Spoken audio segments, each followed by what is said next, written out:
What is up, people? I'm sitting here with my man, Cam, the camera man. Cam, what's going on, man? Got to come out to Vegas, network with you yet again for another one. Out here for the MMA Awards. Yeah. Man, how was that last night? The MMA Awards was very, very lucrative. Yeah. There was a lot of connections that were made. There's a bunch of people that I didn't even know that were connected to MMA or fighting sports that I got to connect with. So It was a lot of fun. We shot some good content. Sure. Was there anybody there that when they came across the red carpet, you was like, wow, there they are right there. Like, that's the person. You're probably going to be like shocked at who it was, but it was Jay Farrow. Jay Farrow. That dude is so awesome. Yeah. He is hilarious, man. Oh, yes, he is. You know, he's actually a really, really intelligent guy, man. Yeah. That dude is smart as it gets. Yeah. Great dude. I've watched a ton of his just videos over time and things he's done from the comedian side and on the business side. Dude's intelligent as it gets. Yeah. You know, for mine, there was a few people that I did not know how impacted that they were, but one of the people that just really stood out to me was Chael Sonnen. Yes. Chael Sonnen, man, to me, like I've been watching him since I was a kid, when I was boxing the whole 9 yards. Like that dude has always just been one that stuck out to me. And you talk about just a humble guy, right? Yeah. You know, just having the chance to interview him and just him taking the time to really sit there and talk to us. And then the other one for me was Ed Suarez from LFA. Okay, He is always a treat. He's a real good friend of mine. I had the pleasure of meeting him not long ago, but him and I, he's a good friend of mine, and he's just always a pleasure, man. So, just having those contacts like that, you just never know who you're going to run into, the people you're going to run into, Very all true. of that stuff like that. Very so giving true. you guys a little background on Cam. Cam, let's talk about when you first got started as Cam the cameraman. Okay. So this is a long time ago. This was like over 10 years ago. I started sophomore year, but it wasn't like me actually doing camera work. It was me doing video work for me wrestling, because my coaches were like, you're good at wrestling, you need to have like a tape so we can send it out to people. And I was like, okay, cool. I made a tape, and then I was always like fascinated by like Call of Duty montages and stuff. So I was like, let me make my tape a little bit better than everybody else's. So I started doing editing on it, doing like effects and text and stuff like that, put some cool music behind it, like really basic level editing, but for like a 14-year-old, we were like, this is pretty cool. Absolutely. But some people saw it, and they were like, do you do music videos? And I'm like, I mean, Sure. yeah, I can try it. Yeah. And I only have like a little like 720p camcorder, but yeah, that's how it started. I shot a couple music videos, and at the time I was making like, I don't know, like $3,000 a month at 14. Wow. So I was like, dude, that's killing it at 14 years old. I was like, I'm making money. Especially with the camcorder. He's over here like, yeah, come on, let's go. I'm making money. And I was like, okay, cool. I'm gonna buy a real camera. I got a little 80D. Yeah. And then I just kept going with the music videos, and then I was able to run into this guy, David Zhao. He owns the X-Pot here in Las Vegas. He's the one who like really gave me a shot. And it was like little to no pay, but I was able to actually get into the corporate world. So I recorded their construction to like the first 3 months of them opening. He introduced me to a lot of people, and he introduced me to the owner of the Aria, like a whole bunch of people. And then, it just kept scaling from there. And then I met Oscar, who owns the studio, and then... So it's pretty impressive. So we're going to back up just for a second here. And you were saying, like, 14 years old, you made $3,000, like, just coming straight out of the gate just on a whim. And you took that money and actually invested it instead of going and blowing it on shoes and the latest Jordan and all. Man, that is impressive, because most kids are not wired that way whatsoever. Yeah, I definitely wanted to, because my cousin, he always got, like... more than I did for Christmas. Sure. He got like shoes, he got a brand new scooter, he got like a PlayStation, he got all that stuff. But I was like, but if I'm able to do that with what I have right now, then I can probably like a little bit more if I have better stuff. That actually helps you scale, right? Like teaching you at that young age that, hey, I really need to get this thing up and going. And you made a staple for yourself straight out of the gate. You weren't scared to take the plunge. You were right. You had to do the work for free in the beginning because it pays off in the end. You know, a slogan that I live by is, if you do the work now that you're not paid to do, you'll get paid to do the work later that you don't have to do. And so that's one of the things that I've always lived by and always preach to people. Another big thing I do with like my business development stuff is I strip titles of everybody. I don't believe anybody should ever have a title. Your title means that you have a select set of guidelines that you're going to work with, and that's it. Where I like to cross-train everybody, so that's the perk of exactly what you did. You just took yourself and put yourself in a different category, which is actually really huge, and understanding that side of, just the video side of it and all of that. So we're going to fast forward a little bit. You're going in towards high school. You're doing a lot of your recording yourself. You've got your camera going now. You're still Cam the cameraman. It's all new to you. It's all exciting and, all of that stuff. There was got to be a time that you messed up and was like, oh, my gosh, what do I do to fix this? Yeah. So, okay. The biggest one that sticks out to me, I'm going to drop names because he didn't even pay me. Sure. So his name is A-Class. Okay. He was doing are you familiar with like the freshman cipher? Yeah. He was doing a video for the freshman cipher. So he got me out here. He had me book models, do all this stuff. And then I got like really good models. They were not cheap. And he was like, yeah, I'll pay for it. This, that, the other thing. And then after everything's all said and done, I edited it, gave him a rough draft, all the models got paid by me. Sure. He goes, yeah, I've been wanting to tell you I didn't really like the models and they were supposed to wear all black and this, that, and the other thing, so we're not going to pay you. Oh, my. And I was like... Did you send him the footage over? Did he get access to the footage? He got the footage and everything. Oh, man. And then I was like, would you sign the contract, this, that, and the other thing? He's like, okay, if you want to come sue me, I'm out in the UK, so if you want, you can come. Wow. Man, that was a lesson learned right there. Yeah. So I lost out on like... Did you at least get some good publicity off of it? I mean, you No, he didn't even make it in the cipher. Oh, man. So that was a big waste. So these models just got paid to hang out and do the shoot. Well, you know what? It was a good experience, if nothing else. I mean, that side of it kind of sucks. So, you got that in. That was a good lesson learned. I bet you won't do that one again. Nope. Definitely will not. Moving forward, you obviously booked a lot more since then. That didn't discourage you from continuing to move forward, right? Yes. So we fast forward a little bit more, man. Let's talk about the first time that you did your first big shoot or your first big break, so to speak, that you were like, this is it right here. This is the time. This is me. This is what I'm supposed to be doing. Because we all go through the times where we're like, man, is this really what I'm needing to be doing right now? Like, it's not really paying off like I thought it was. The glitz and the glamour's not there. What was the first time when you were like, okay, this is it? I'd say... There's a couple of them.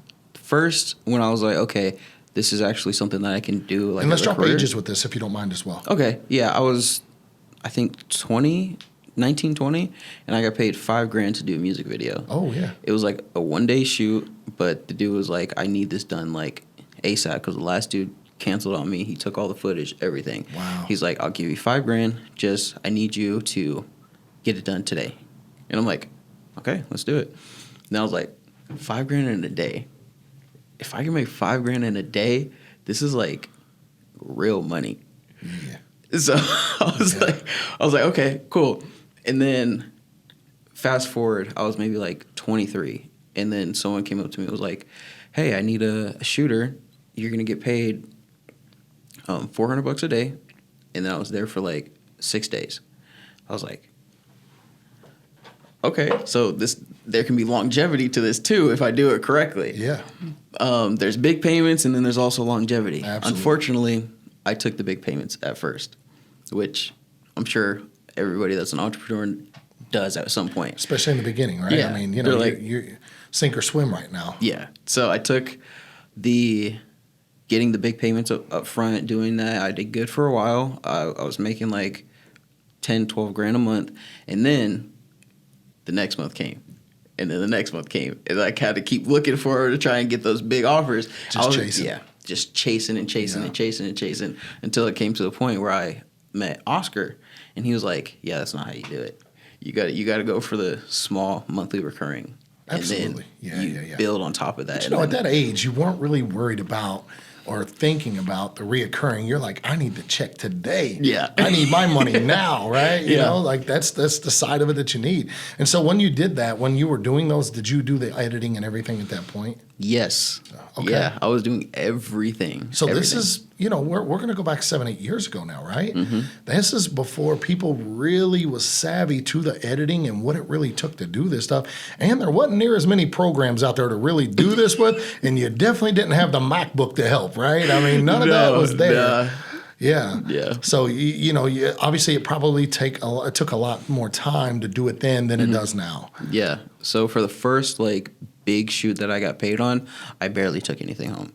Like he wanted the video, but I had to buy a lens to fit his scope of work. And the lens at that time cost me $1,000. So that's $1,000 already gone. Yeah. Then I had to book a couple of like scenes that we call them. So like different houses and stuff like Sure. that. So right there's another $750 gone. Then I had to hire another shooter. It's another $1,000 gone, to the point where I'm like, I got paid $5,000, but I only get like $800, and then $800 is like after But you know doing that all this- experience right there makes it all worth it, right? Yeah. You know, for the backside of what for me, sometimes actually for me, not at all at this age in my life, is I'm not real worried about the money up front because I know the back end will be there as long as you do the work. Yeah. So the back end of it is what makes sense to me. Yeah. You know, just doing that work, just learning as we go. I mean, I walked into a podcast studio with you and said, hey, man, I don't understand how you do either one of these things. And you're like, really, man? This is kind of like elementary school for you, right? I mean, this is all the beginning of this whole thing. So, you know, I guess that's the reason why I stay on this side of it and let people stay on the background of Right. it. So we'll fast forward a little bit more, man, and I had the pleasure of meeting you. You know, we stumbled into each other at I think it was it Mr. Olympia? yeah, it was Mr. Olympia. Yeah. That's exactly what it was. Yeah. So I came in Mr. Olympia 2 years ago and had the pleasure of meeting you. Now at this point, you're probably pretty far along in your career. I'd say, you know, 10, 12 years in now, pretty solid. Yeah. You've got a lot more equipment now. You've learned a lot of things. Yeah. But you were still Cam the cameraman. Like people knew you as the guy behind the scenes, right? Yeah. And so when I met you, I'm like, this is the nicest guy ever right here. Like, but he don't talk. And like, I got right there with you, and this guy was over here, and the only thing he did was like, okay, 3, 2, 1. I'm like, dude, you got to know more than 3, 2, 1 at this point, right? I mean, you know, and so me and you got to chop it up a little bit there and just kind of talk a little bit. And I was like, you know what? Before we finish this, we're gonna do an interview. Yeah. And we didn't get a chance to. I ended up leaving. Some dates got mixed up, and so my flight left before I had a chance to do it. I had the opportunity to run into you again at the Bitcoin conference. Yes. Yeah. So Bitcoin conference in Vegas. We got to meet up again, hung out again, dinner, the whole 9 yards. Finally got to really know who he was, and I was like, okay. And then we had a chance to do our first interview. Yeah. And you were like, oh, man, I'm a behind-the-scenes kind of guy. So he didn't really want to do it at that point. I'm like, you know what? I'm just going to walk up with a camera and a mic and say, hey, we're doing it. Like, this is going to happen. And man, you know, you were actually a natural at this stuff. And so we had a chance to talk right after that. And you're telling me about a business, man, that you might be working towards now. Yeah. And this is one of many, just to clarify this, but of you offering the services exactly of what you do, man. Let's talk a little bit about that. Yeah, so obviously I own a social media agency. Sure. And under that, I've kind of developed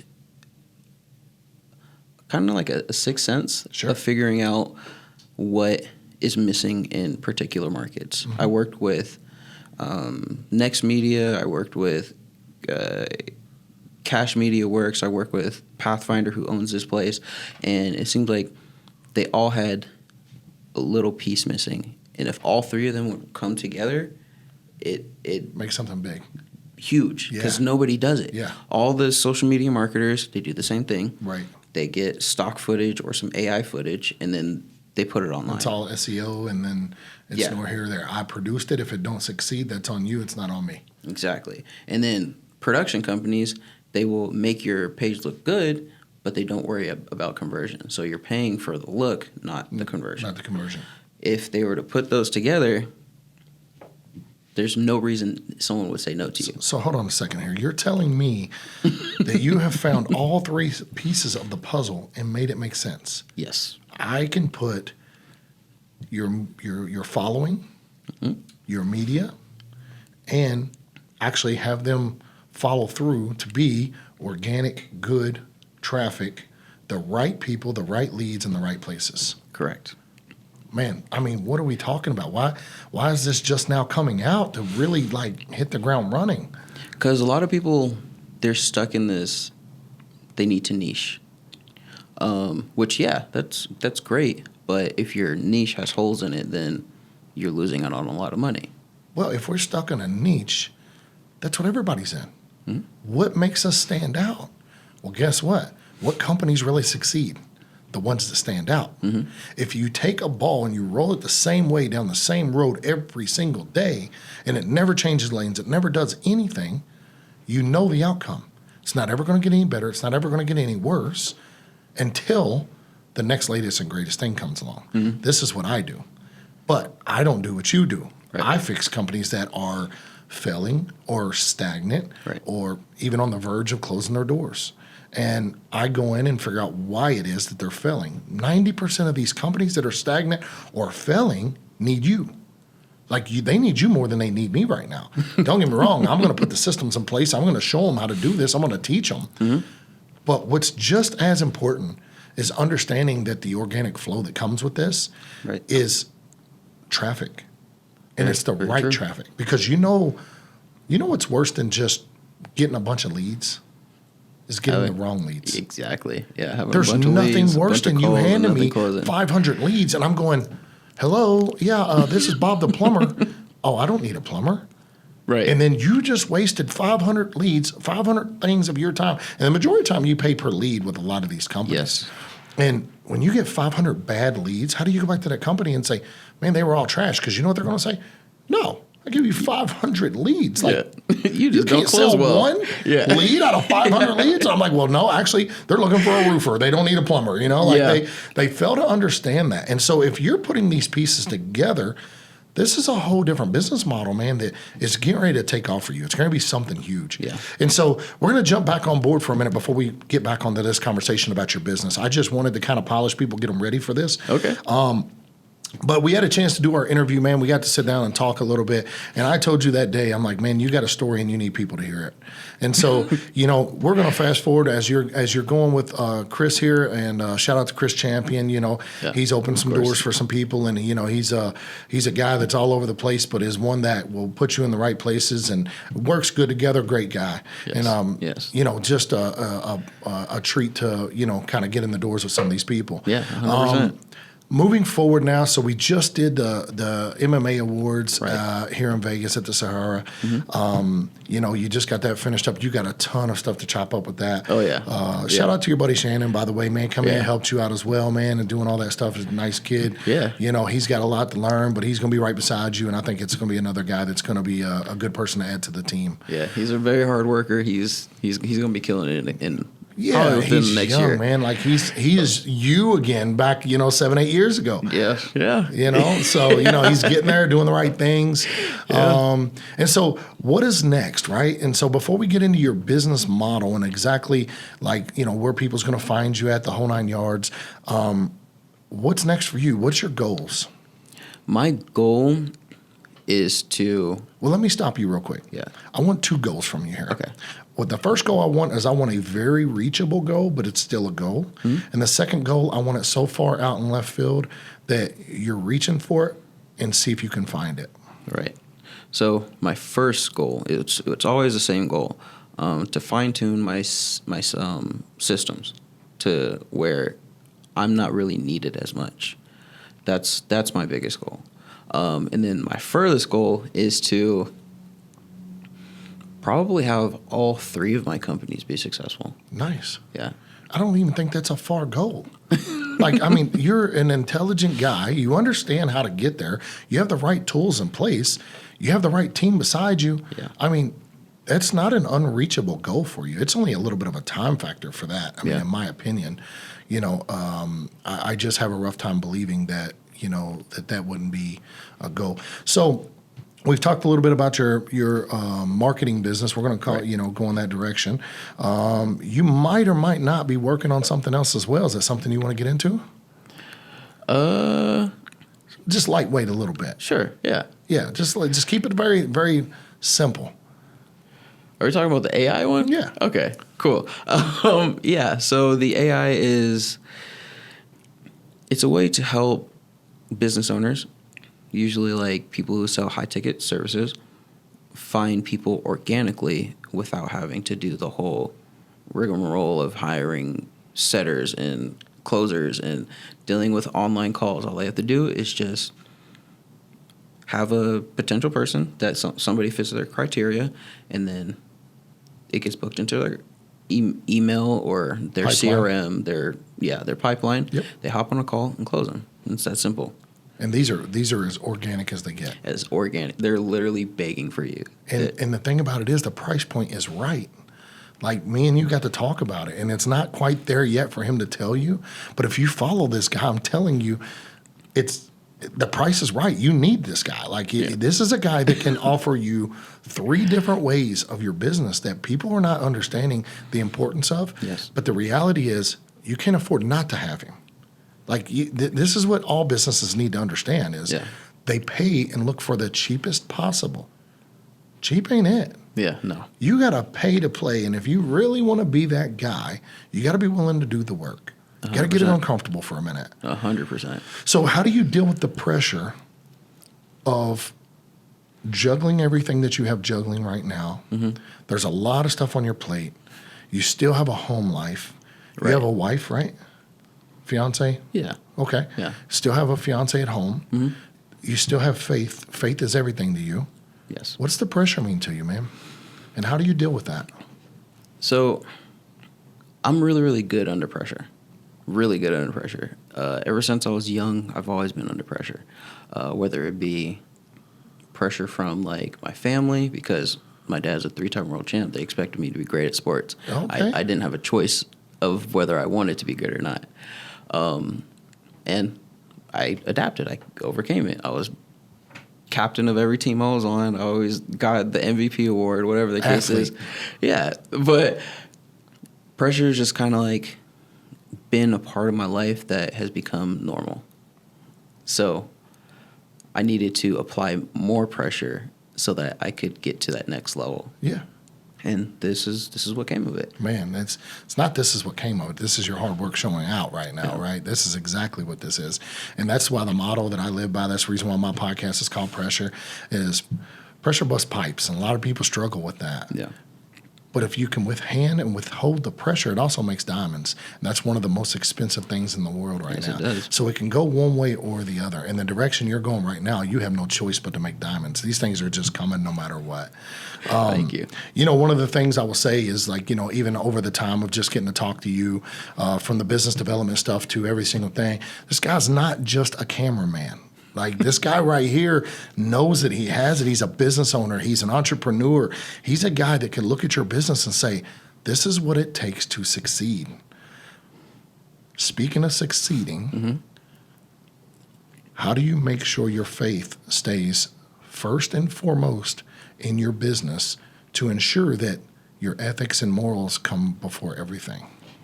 I'm a big believer in like karma. I was raised Buddhist, which everybody was like, Didn't know that. Yeah, I was raised Buddhist. I had a lot of like Jewish friends, so I've always been around like Culture. spirituality, culture, faith, whatever the case is. It's always believing in something higher than yourself. Sure. Just recently, I started getting into Christianity. And by recently, I mean like 4 months. I've been like reading the Bible. 4 months. Yeah, I've been reading the Bible every night. I'm not that far in, but No, yeah, but it's a start. Yeah. So I really think that whatever you put back into the world, you get back. Mm-hmm. That's what I've always thought. That's why, even being a kid, I would help people get their classwork and schoolwork and all that stuff done before I do mine, because in the end, it's helping somebody that can help you in the future. Absolutely. Not necessarily expecting it. It's not counting the favors. Yeah, it's not counting the favors, but it's just trying to be what you want in the world. And I feel like that is how I live my life. Like, hey, do above and beyond for other people because somebody might do above and beyond for you. Man, that is the realest thing ever. And so it's crazy you say that, man. So I'm going to go back and I'm going to get a little personal with you for a minute. But I'm going to go back about a year and a half ago, man, and I struggled a little bit. So my family is not religious at all.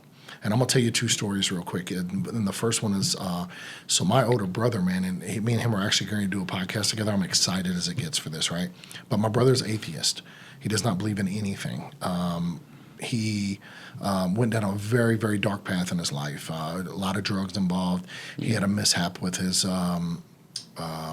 fiance and his child's mother. And unfortunately, she took her life. And that made him spiral 10 times worse. And he wrecked everything in probably 12 months' time. I mean, house, kids, he lost everything. The guy had nothing. Wow.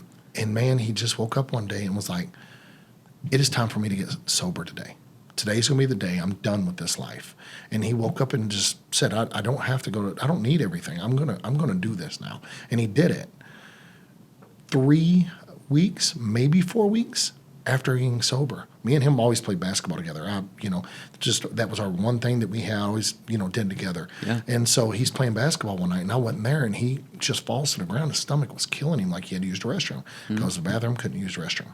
He's like, what is going on? He thought he was just constipated. So he waits 4 or 5 days. He goes to the hospital. He's like, man, I can't use the restroom.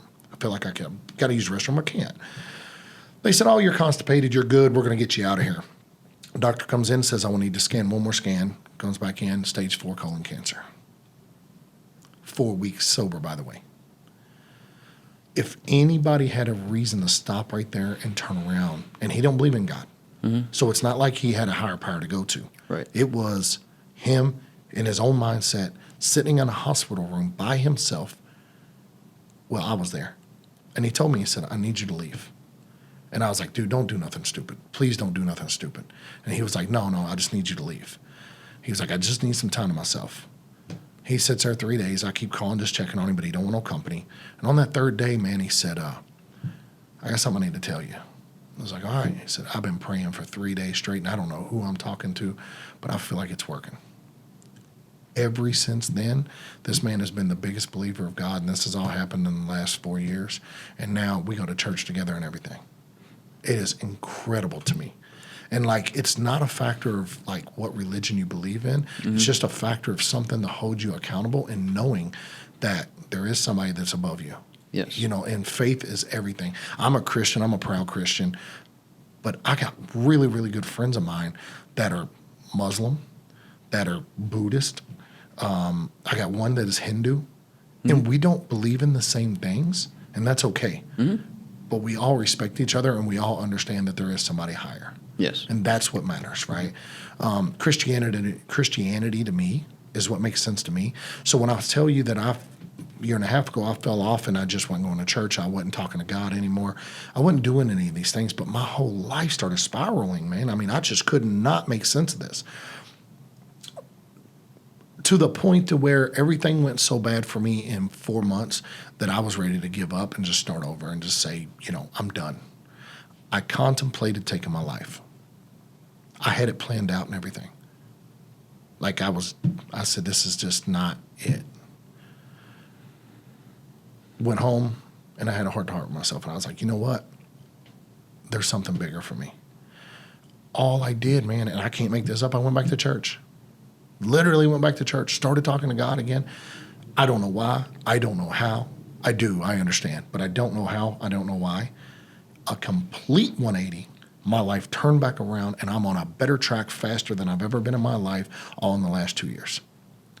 And Beautiful. I can't help but think it's nothing but God just did that for me, It's amazing to me. Yeah. And so my faith is very important, and I'm just like you. And so the reason why I asked you about that is, man, I want to tell you about a conversation that I never forgot about, and you probably don't even remember this. I called you about maybe a month ago, right? And you answered the phone, and I was like, hey, man, what you up to? And you was like, oh, just reading the Bible. And I'm like, dude, I just interrupted you reading the Bible. Like, Yeah, I I do feel remember terrible about this. Dude, I never forgot that. It was something this, and you were like, no, you're good. I'm like, no, I'm not. Like, dude, you're going to call me back. Like, I feel terrible, you know? And so I've just never forgot that, right? And so, you know, yeah, I get it. And that's the reason why I wanted to bring your faith up. Faith is always one of the things I love to talk about in podcasting, just to make sure everybody understands, you know, and that's one of the things I bring up a lot. So, man, we've covered a ton of stuff right now. We've covered what you have going on. We've covered you being Cam the cameraman. We covered you from 13 up. This is inspiring to all people, all kids that are just growing up. This is giving you something to look forward to. This is a reason and a rhyme behind it all. Let me ask you a question. If there was a 13 or 14 or 15-year-old kid, and it does not have to be age specific, but if there's a kid or a person that's just getting started into this and really just wants to understand how it works, would you be opposed to them reaching out to you and saying, hey, man, you inspired me. You made me want to continue doing this when I'm ready to give up right now. Do you mind just taking a sentence or two to, push them along? Oh, yeah, 100%. Yeah. 100%. There's been people that, like, I'm not gonna name drop on this one, but there's probably like 7 or 8 major videographers in Vegas that have reached out to me and asked what their first camera should be, and I point them in the right direction. I tell them like what direction they should go for their business and things like that. Like, I'm not opposed to it. I don't feel that videographers should be in competition, which is there's a lot of work for everybody. Yeah, there's break bread with everybody. Yeah. It's fine. It goes a lot farther that way. Well, you brought it up. What's the best camera for a beginner? Oh, yeah. That's a tough question. I actually just did a video on this. It depends on what you're trying to do. So if you're trying to be a photographer, usually I'd point you towards Canon because the autofocus, incredible. Coloring, incredible. You don't have to do a lot in post-production. What about podcasting? Podcasting. We happen to be doing one right now. Podcasting, I would do either a FX3, a FX30, or a Blackmagic, depending on what your workflow is.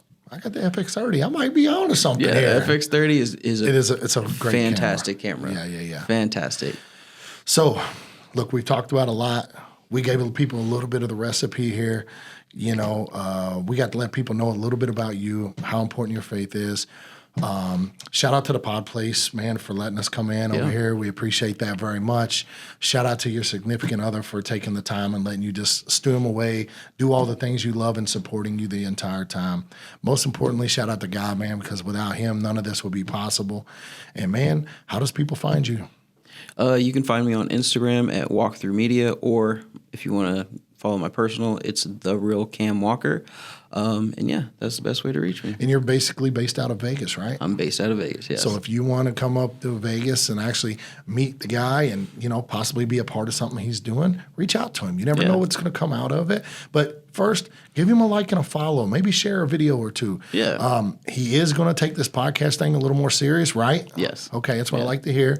He is not just Cam the cameraman, but he is Cam the cameraman. There's not another one. If there's another Cam out here, don't think you're going to take my man's sauce. We ain't doing that. It's funny because the dude that I was talking about, his name's Cam. Oh, that's too funny. Yeah. Well, Cam, you are not Cam the cameraman, just so we're clear. This is this guy. I've gave him this name when I first met him, and I'm like, this is Cam the cameraman. But man, this is how you find him. Cam, we're gonna go back one time. Okay. To when you were 13 years old. Mm-hmm.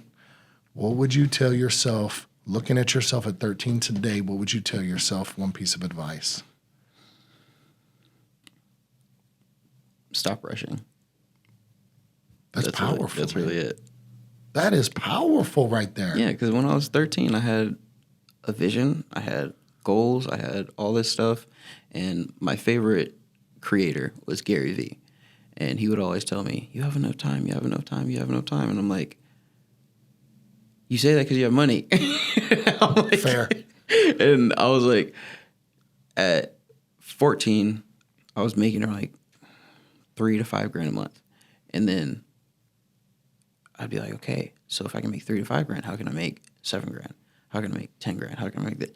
Just be a kid. Enjoy being a kid. Yeah. I mean, and that's the thing is where people, they fast forward their life, right? So there's a term of events, and I tell people all the time, do you ever want to retire? No. I have no interest. No. So you have a lifetime of events that happen. And this is the way it always happens. 13, you become a teenager. 16, you get your license, normally. Right. 18, you become an adult every time. You're not always mature, but you're an adult. Yeah. 21, you can start drinking legally. Right. 25, your insurance is supposed to go down. I think that's kind of out the window, but that's what they say. So we're going to rock with it. From there, around 27, 28, normally people are finishing college. Right. Just being, fair, because some people finish 24, 25 like they're supposed to. Some people like me didn't finish till much later, but we're not going to talk about that. But you know what's next after that? Usually Get a trying job. to join the workforce, yeah. But what's after your job? What's your next milestone? Is retirement, right? Yeah. You know what's after retirement? Nothing. Death. Yeah. I'm not checking that box. So I'm going to work my ass off to make sure I don't, right? And that's just the model that I live by. I don't want to check that box. And us as humans, from the time you're born, you're working, you're learning, you're trying to figure it out. You're trying to walk, you're trying to learn new food, you're trying to eat, trying to see what you like, what you don't like. From the time you go through school, you're learning books all the way through the whole time. I hate this day. I don't want to go to school today. I'm playing sick today, and all these things, happen. So your mind is not supposed to stop. What happens when you quit working and retire so you can live the good life? Your health goes to crap. The reason why is because now your body is actually relaxing and it's not made to relax. So that's kind of what happens is when everything starts shutting down. That's the milestones that I say I'm not interested in hitting. Right. Cam, it's been a fun one. It's been real. You all know where to find him at. Y'all know where he's at. Small businesses can reach out to you at any time. All businesses can reach out to you at any time. Yep. He has the recipe to your sauce you need. He can make your business grow. He can make your business get the leads if that's what you're looking for. You need help on the marketing side. You need help on the development side. I'm right here beside him. I will make sure that we got this thing going. Anybody that's looking for a coach that is of the age and is looking, especially around the Vegas area, that's trying to learn this side of it or the back side of the camera, reach out. He has a program. I'm sure he's putting it together. We might or might not have talked about it. Pay him a little bit of a fee, a little bit of nominal fee every month. He'll make sure that you have anything and everything you need, the tools to keep going. And that's just what he does. On the other side of it, make sure you reach out to him for his AI stuff that he's got going on. Dude is intelligent. He's an open book, and he's not scared to share a little information with you. Definitely not. Cam, the cameraman, I appreciate you, brother. Steve with Applying Pressure Podcast. Here we go. All right, let's turn these off. Well, that was an hour on the dot. Yeah.